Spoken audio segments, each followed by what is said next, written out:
পুরুলিয়া কংক্রিটের ব্রিজের দুধারে বাঁশের রেলিং, তার উপরে সাদা কালো রং। ঠিকাদারের বিরুদ্ধে এই ক্ষোভ স্থানীয় বাসিন্দাদের। গত মঙ্গলবার এই খবর দেখায় নিউজ 18 বাংলার, তারপরেই তৎপর হয় প্রশাসন।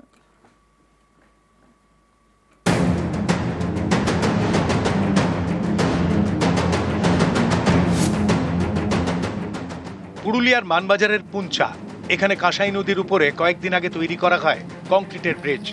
দুধারে বসানো হয় বাঁশের রেলিং, তাতে আবার সাদা কালো রং। স্থানীয়দের অভিযোগ, লোক ঠকাতে এটা করেছে ঠিকাদার সংস্থা। গত মঙ্গলবার এই খবর দেখায় নিউজ 18 বাংলা, তারপরেই পদক্ষেপ। পুঞ্চা পঞ্চায়েত সমিতির নির্দেশে কংক্রিটের ব্রিজ থেকে বাঁশের রেলিং খুলে নেওয়া হয়। কাজ শেষ না হওয়া পর্যন্ত এই ব্রিজ দিয়ে যাতায়াত বন্ধ থাকবে। বোর্ড টাঙিয়ে নির্দেশ প্রশাসনের। গাড়ি ফাড়ি টার্লিং অসুবিধা মানে অ্যাক্সিডেন্ট পড়ে যাবার ভয় থাকবে না। লোহারটাই তোমার শক্ত হবে, আর কি বা জালি দিলে অবশ্যই আরো ভালো হবে। মানে রেলিং দরকার আছে। পুরুলিয়া শহর থেকে প্রায় 30 কিলোমিটার ভেতরে পুঞ্চা, এখানেই তৈরি করা হয় কংক্রিটের ব্রিজ। পশ্চিমাঞ্চল উন্নয়ন পর্ষদের প্রায় 2 কোটি টাকা বরাদ্দে ব্রিজ তৈরি করে পঞ্চায়েত সমিতি। এই ব্রিজেই বাঁশের রেলিং বসানো হয়। অভিযোগ ওঠে ঠিকা সংস্থার বিরুদ্ধে। এই খবর নিউজ 18 বাংলায় দেখানোর পরেই তৎপরতা।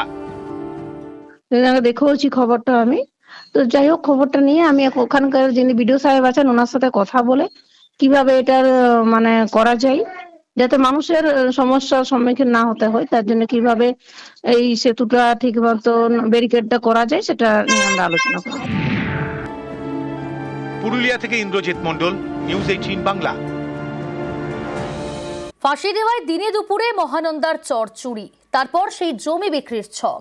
চাঞ্চল্যকর অভিযোগ জমি মাফিয়ার বিরুদ্ধে। সরকারি জমি উদ্ধারের দাবিতে সরব নদী পাড়ের বাসিন্দারা।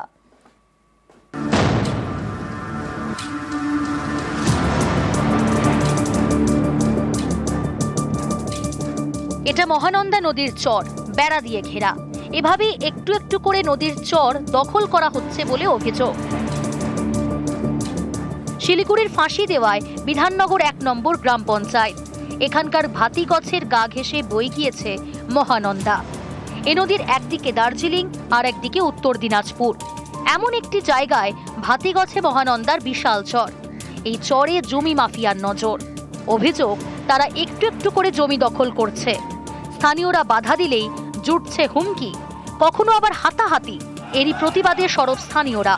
প্রশাসনের বিভিন্ন দফতরে লিখিত অভিযোগ জানিয়েছেন। তাদের দাবি, সরকারি দখল মুক্ত করতে হবে। যারা জমির করে দালালি করে ওরা চেষ্টা করতেছে ওই জমিটাকে হাল্প করে করে দখল করে জমিটা বিক্রি করার চেষ্টা করতেছে ওরা। আমরা গ্রামবাসী যতগুলো আছে আমরা চর বলে ওটা ছাড়িয়ে দিয়েছিলাম। এখন আমাদের দাবি একটা, এটা যদি সরকার করে একটু লক্ষ্য দেয় তাহলে এটা ওটাকে বোর্ড সরকারের জন্য বোর্ড যেন টাঙানো হয়। ওইটা তো সরকারি জমি, আগে থেকে সরকারি জমি ছিল ওটা। এখন যা আমরা দেখতে পারতেছি, নিজের নামে রেকর্ড করাচ্ছে, নিজের নামে রেকর্ড করে জমি ওরা দখল করতেছে। কথা শুনতেছি যে ওরা জমি বিক্রি করার দিকে আছে, তো জমি মাফিয়ারা। তো যখন জমি নদী নামে গভর্নমেন্ট পোর্টালে গভর্নমেন্টের খতিয়ানে যখন নদী নামে লিখিত আছে, তাহলে ওনারা আম পাবলিকের নামে কি করে উঠাই দিচ্ছে? এটা আমরা বিএলআর কাছ থেকে জানতে চাইবো। গোটা প্লটটা বিরাট প্লট, 34 একরের প্লট, তার মধ্যে 5.73 একর্স ভেস্ট। আমরা গিয়ে ওখানে মেপে 5 একর 73 ভেস্টল্যান্ড সেটাকে আলাদা করে ডিমার্কেট করেছি এবং খুব শিগগিরই সেখানে সরকারি বোর্ড লাগিয়ে সেটাকে সরকারি জমি রক্ষা করার দায়িত্ব আমরা নিয়েছি এবং কাজটাও এগিয়ে গেছে। শুধু বোর্ডটা লাগানোর বাকি, আমরা ডিমার্কেশনও করে ফেলেছি। ফাঁসি দেওয়া থেকে বিশ্বজিৎ মিশ্র, নিউজ 18 বাংলা। অনুব্রতকে ফের নোটিশ পুলিশের। আজই হাজিরার নির্দেশ পুলিশের। আজ সকাল 11টায় ফের হাজিরার নির্দেশ। তলবের পরও গতকাল হাজিরা দেননি। আরো ডিটেল জানাবো আপনাদের। ইন্দ্রজিৎ রয়েছে আমার সঙ্গে। ইন্দ্রজিৎ, গতকাল তো হাজিরা এড়িয়েছেন, আজ কি হাজিরা দেবেন অনুব্রত, কি জানতে পারছো? দেখো প্রিয়াঙ্কা, একদমই যেটা বলে রাখবো, অনুব্রত মণ্ডল কালকে যেমন হাজিরা এড়িয়েছেন, তারপরে পরই অর্থাৎ তার কিছুক্ষণের মধ্যেই কিন্তু অনুব্রতকে দ্বিতীয় যে নোটিশ, সেই নোটিশ কিন্তু পাওয়া হয়েছে এবং আজকে বেলা 11টার সময় আবারও এসডিপিও অফিসে এবং তদন্তকারী অফিসার বোলপুরের এসডিপিও ঋষি আগরওয়ালের জেরা করার কথা রয়েছে এবং তাকে ডেকে পাঠানো হয়েছে। যদিও অনুব্রত মণ্ডল যাবেন কিনা না সেটা এখনো সম্পূর্ণভাবে নির্ধারণ করা যায়নি। যদিও তৃণমূল পার্টি অফিস সূত্রে অর্থাৎ বোলপুর পার্টি অফিস সূত্রে যা খবর, অনুব্রত মণ্ডল আজকে বেলা 11টায় নয়, বেলা 2টোর সময় অনুব্রত মণ্ডল যেতে পারেন এমনটাই খবর। যদিও ও যাবেন কিনা না সেটা কিন্তু অনুব্রত মণ্ডলের কাছ থেকে কিছু জানা যায়নি।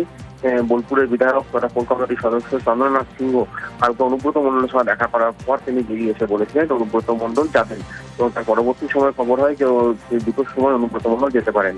তবে বেলা 11টা থেকে 2টো না বাজলে কিন্তু কিছু বলা যাচ্ছে না অনুব্রত মণ্ডল আসবেন কি আসবেন না। বেশ, গতকাল তিনি শারীরিক অসুস্থতার জন্য হাজিরা এড়িয়েছিলেন, কিন্তু কি দেখা গেল, বোলপুরে তার দলীয় যে কার্যালয় সেই কার্যালয়ে কাটালেন অনুব্রত মণ্ডল।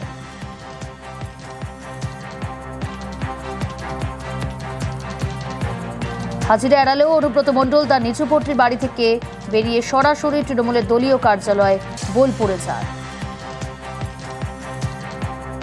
কিন্তু কেন অনুব্রত মণ্ডলকে তলব?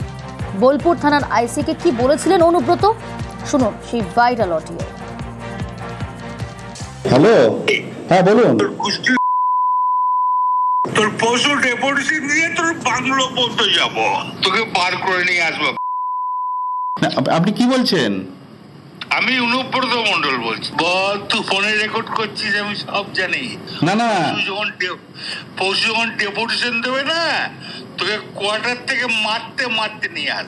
না কি হয়েছে, মানে ঘটনাটা কি জানিস না সিঙ্গিতে কি হয়েছে? হ্যাঁ হ্যাঁ, 13,000 বোলপুরের লোক হয়েছে না?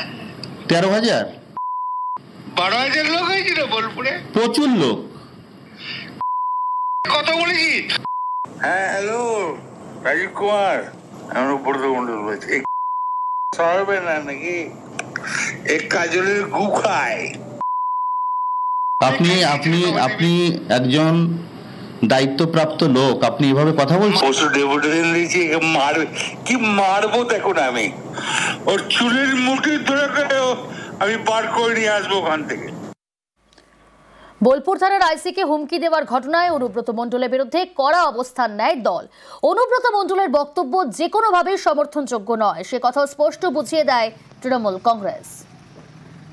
যে ধরনের মন্তব্য, যে অপশব্দের প্রয়োগ অনুব্রত মণ্ডল করেছেন সেটার আমরা নিন্দা করছি। যে ব্যক্তির সঙ্গে এই ব্যবহার হয়েছে তার বিরুদ্ধে তার কিছু অভিযোগ ছিল, সেই অভিযোগ থাকতে পারে, কিন্তু তার জন্য ওই ভাষায় এবং তার ঘনিষ্ঠদের টেনে এনে, তার আত্মীয়দের টেনে এনে ওই ভাষা প্রয়োগ কোনো অবস্থায় উচিত হয়নি। যে আত্মীয়দের নাম করা হয়েছে অপশব্দ প্রয়োগে, আমরা তাদের কাছে আন্তরিকভাবে দুঃখ প্রকাশ করছি। এটি একটি বিচ্ছিন্ন ঘটনা। তার এই আচরণের সঙ্গে দয়া করে দলের কোনো মিলমিশ খুঁজবেন না। তৃণমূল কংগ্রেস তার যত বড় নেতাই হোক সেই জায়গাটা প্রকাশ্যে পার্টি বিবৃতি দিয়ে নিন্দা করছে এবং তাকে ক্ষমা চাইবার নির্দেশ দিয়েছে এবং তিনি ক্ষমা চেয়ে বিবৃতি দিয়েছেন। পার্টি দেখছে বিষয়টা। পুলিশকে কদর্য ভাষায় গালিগালাজ, দল কড়া অবস্থান নিয়েছিল। তারপরে ক্ষমা চান অনুব্রত মণ্ডল, প্রথমে লিখিতভাবে, তারপর ভিডিও বার্তায় শুক্রবার ক্ষমা চান অনুব্রত। দলকে চিঠি দিয়ে ক্ষমা প্রার্থনা অনুব্রতর। ক্ষমা চেয়ে কি বলেছেন অনুব্রত মণ্ডল, শুনবো।